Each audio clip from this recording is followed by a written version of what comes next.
Hello hi नमस्कार। आपण मैंने जानते कि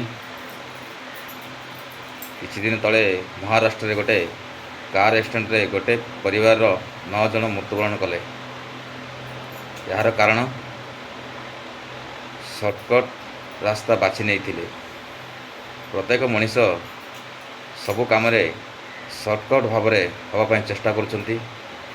समय केवल अभाव जो यह करुछंती कि जानीशुणी यह करुछंती।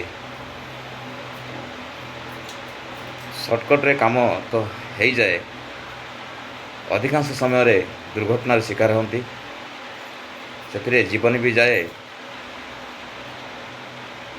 और परिवार को कष्टदायक होता है।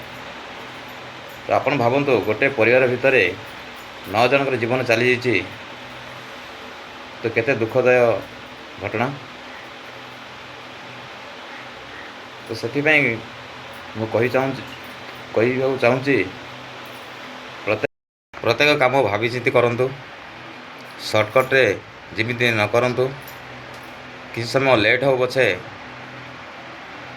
से काम ठीक रे करंतु। सर्टकट बाछियाटा जीवन प्रति केते हानिकारक आपण मैंने जानिथिबे। प्रतिदिन न्यूज रे एटा ही वायरल होची, तथापि मनीष केबे निजको सुधरिया पई चेष्टा करू नाही।